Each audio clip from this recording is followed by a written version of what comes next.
in as much detail as you can about the moments of his death and where Sure. you were and what you felt? Well, we had decided to do home hospice, and I was taking care of him.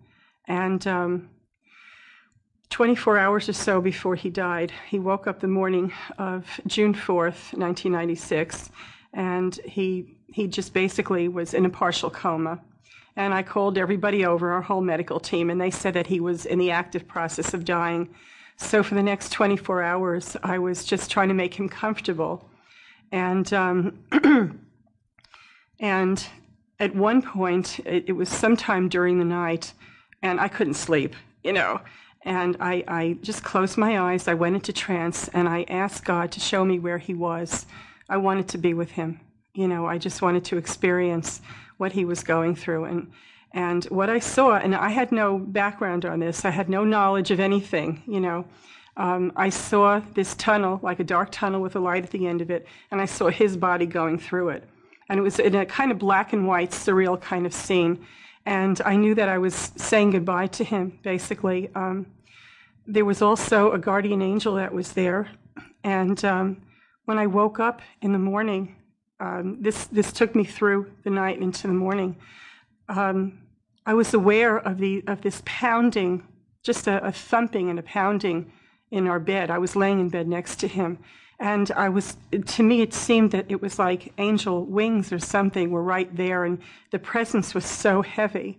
And that was when that was like his last half hour when he began to actually die. And I went over, I got up with a start from that pounding, and I went over to see him, and his breathing was starting to slow down. He was looking at me. He was awake at that point. And he looked into my eyes. And I just told him at that moment, I said, just go into the light. I love you. It's okay. You can go home. Just go into the light. And I kept saying that over and over. And gradually his breathing slowed down. A tear rolled down his eye. And he died. He left his body. And it was really beautiful because it wasn't this heavy sadness that I expected. I just felt his presence so much with me that I never really grieved in the sense that I've seen other people grieve. Even though the sadness hit me a lot, of course. You say you saw something and you heard something. Do you remember any other sensations, anything that you felt, any other sensations? Oh, yeah. After he died, after they took his body away, I remember seeing this big ball of light that was actually floating around the room. And it was weird because I didn't know what it was, But I felt its warmth, and there was like love coming from it. And when I sat down and I started feeling really sad and upset, because of his loss, all of a sudden I was aware of that energy just flowing through me. And there was like a voice inside of me saying, don't be sad. Don't be sad. And you actually physically saw and Yes. felt a light. Yes, a ball of light. It was about so big. And what do you think it was? I thought it was his soul. Where did it go? I don't know. It was with me, and then I just didn't see it anymore, but I felt it. Mm-hmm. And to somebody who might say that these things, might be expressions of how you felt but weren't real, what would you say to them?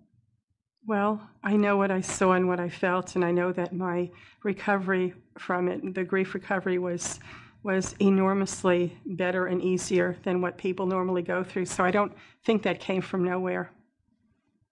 Okay, good.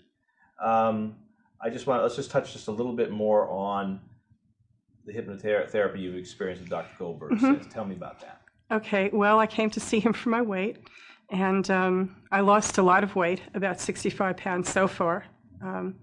And I noticed a lot of other experiences, like, continuing to contact Tate. And I just explored that. I continue to explore that and to feel his presence and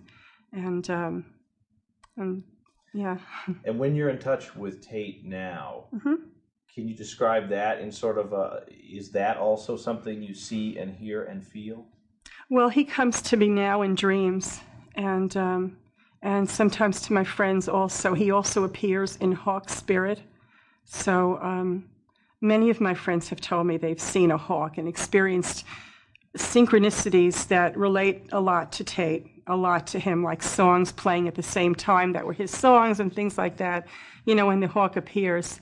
And when he comes to me, he gives me messages and visions, and he shows me things. So I understand what I'm supposed to know, or if there's something I'm supposed to be doing with my life, he'll let me know that. And does hypnotherapy